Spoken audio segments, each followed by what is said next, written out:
Selecting the right mentor to help you achieve what you desire and deserve is a key element in success. Have you chosen the right person? Stay tuned.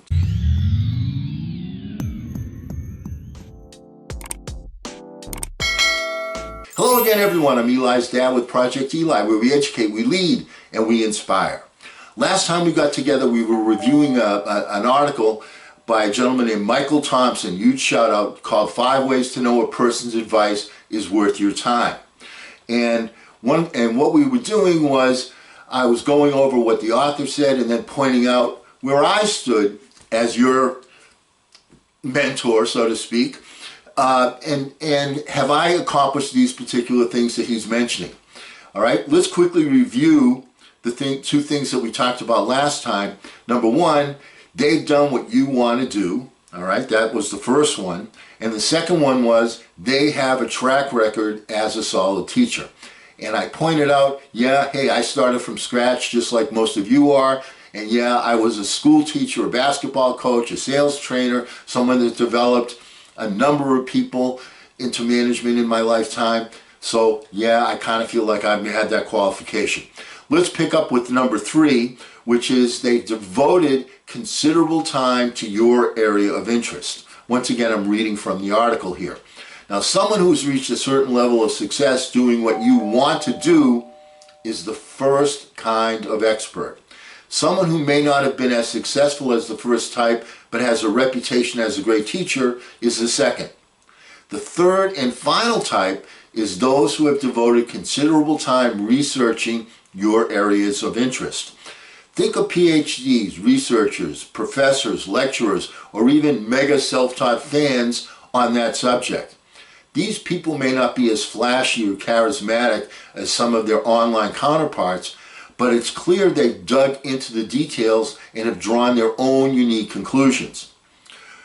According to Charlie Munger, now that's Warren Buffett's business partner, a big part of his and Warren's time is spent finding the people who look the part but are not competent, and then immediately removing them from their system.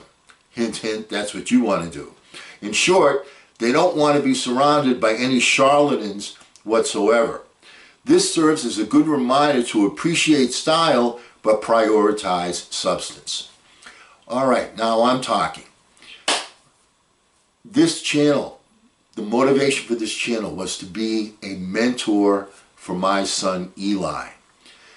I didn't even start off with the motivation of doing a channel. I started off, I'm going to put together some papers, some things so that, you know, if I'm not here when Eli needs this specific help, keep in mind he's 50 years younger than I, so I wanted to make sure that I was kind of lucid when he gets to that point in his life where he says, you know what, this is a serious business, this life. I need to know how to get into business. I needed to learn how to make some money.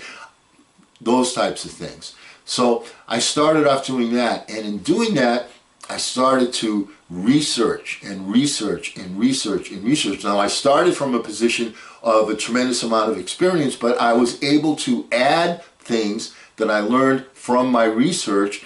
And so who do I look at?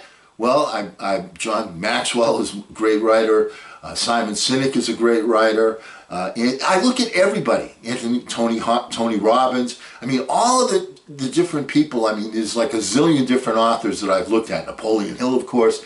You know, and then of course I take a look at videos of the day, and I look at present day pundits to see what they have to say. And to be candid with you, most of the time they don't get the check mark, but sometimes they do. All right. I mean, Simon Sinek for one.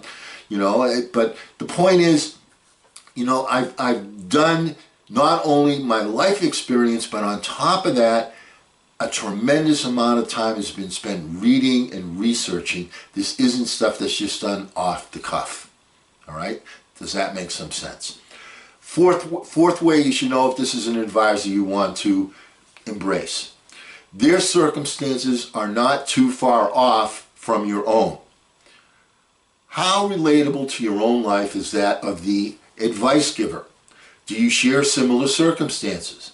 For me, if I'm looking for advice around a general topic like productivity, as someone who is married with kids, I veer towards advice from people who are also married and have kids. Either that or single moms, because they really know how to get stuff done. The reason? They know what it's like to work with little people at their feet, which is a situation that most people without kids can easily relate to. Our circumstances are similar. Our priorities are closer in line. The more I can see myself in the person giving advice, the more I connect with them and want to learn from them. Okay? Well, I'm assuming that if you're watching, this is me talking, I'm assuming that if you're watching this channel, you're somebody that says, you know what, I need to get some advice from somebody that's been there and done that. I need to find somebody that's also started on the ground floor, that went step by step by step by step up the ladder, and wasn't promoted because of nepotism. It wasn't, oh gee, my dad owned the company. Sure, son, you can be the you can be the president now. It doesn't work that way. And you know what? Even when it does work that way, it never works out, because if that person doesn't have the skills and the talent, then that shows up in the end, in the bottom line, in the end result. You can't just put, the son of Babe Ruth, put a bat in his hand and say, go up to the plate and get a hit, because he ain't Babe Ruth, all right? He could be Babe Ruth's son, but he's not Babe Ruth, so he's not going to hit that home run. Does that make some sense? All right? So, but the point is, you need to have someone that has had to climb step by step. And most importantly, one of the things about a mentor is understand this. They have failed a zillion times. I have failed a zillion times. Michael Jordan missed 1,000,000 shots at the end of the game at the buzzer, but he made some. The point is, you're going to fail. You're going to make mistakes. The virtue of having a mentor is somebody that's been there, done that, made the mistakes, experienced what you're experienced with the similar circumstances, and can say, you don't want to do that because that's not going to work. You want to do this, this is going to work instead. And because they have the unique position of understanding things about human nature that made what they did work, versus, what you put on paper seems logical, but it's not always congruent with what human nature is. That is the major virtue of having a mentor. They've been there, they've done that. Does that make sense? I have been in that position, up and down, up and down. And once again, once you go back and you embrace the things that put you up there, you get your focus, you start your vision in your mind, you have your quiet thing, all of the things that make someone successful that we talk about all the time on this channel. That's the person you want to learn from. And most importantly, excuse me, you want to learn how to be a problem solver. Does that make some sense? Okay. The fifth point, they keep drama to a minimum.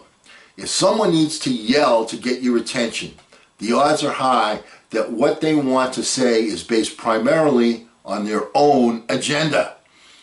Clickbait, massive titles, taking polarizing positions. Whenever I see any variations of those things, no matter how enticing, I don't click on. I know persuasion is all about hitting people's emotional triggers. Choosing that route may win more eyes, but like my friend so eloquently said, the best marketing makes marketing obsolete.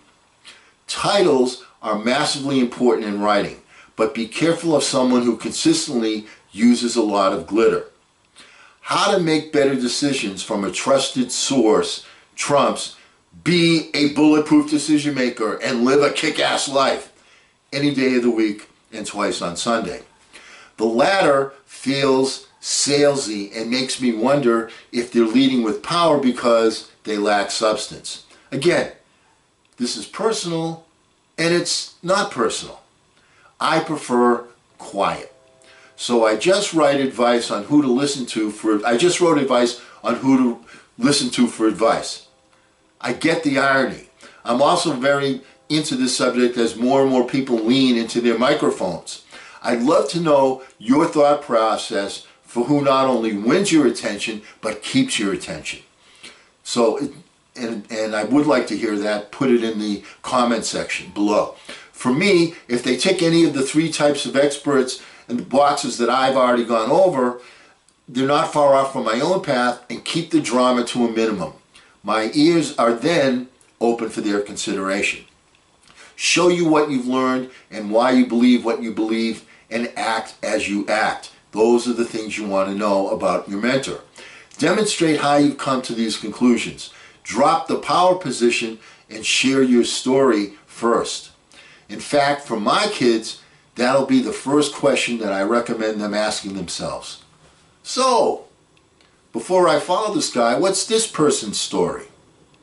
Okay, well, we talked about a lot of stuff here. You know, one of the things that we talked about in this particular one is this: you want to have someone as a mentor that's not a drama king or a drama queen. One of the lessons that was just hammered into me by my mentor Bob Anderson was, you need to be in order to be in control of others, you must first be under control yourself. You have to learn to never let people sweat if you're going to be a leader. People that are leaders understand, hey, stuff happens. That's just the way life is. You know, when I moved here, you know, from Chicago to Houston, the first thing that happened was my car just went kaboom, kaboom, kaboom, kaboom, dying, you know. Hey, you know what? I know that other people, and several people who commented to me on it, other people would have just gone into the dumps and so on. It's like, and I just kept a good attitude. I was laughing. I was looking forward. I said, you know what? It's a temporary situation. Am I going to let this thing, my car, take me out? No way. Same thing is true with everything that happens in your personal life and also in business. The people that are successful take things in stride. People, when in times of challenge, when people are challenged, like when you're coaching a game, it's the end of the game, there's 5 seconds on the clock, you call the timeout, you go into the huddle. The coach can't be excited. The coach is going to say, okay folks, this is what we're going to do. This is what we practiced for all week. We are ready for this. All right, here's the play. Here's what we're going to do. All right, everybody get your hands in here. Let's go. All right. That's the way a leader operates. A leader doesn't operate on drama. A leader is not a finger pointer. You follow what I'm saying? So I happen to agree with the author completely on this. Stay away from the people that are the yellers and the screamers. There's one particular pundit that, like, all he does is yell and scream. It's like, I can't even watch him. All right? I can't even watch him. All right? So the point is, if you can't make your points, you know, you want to be emotional, you want to be intense, you want to have passion, but you want to have that under control. To be in control of others, you first must be in control of yourself. Never let them see you sweat. That's the guy, that's the person that I want to be my teacher, that's the person I want to be my mentor, and I've had several of those, and I hope to be that person my very self. All right? So we've gone over the things that you should look for in terms of people you're seeking advice from. And remember, until the next time we get together, hey, don't ration the passion, fashion the passion. I'm Eli's dad.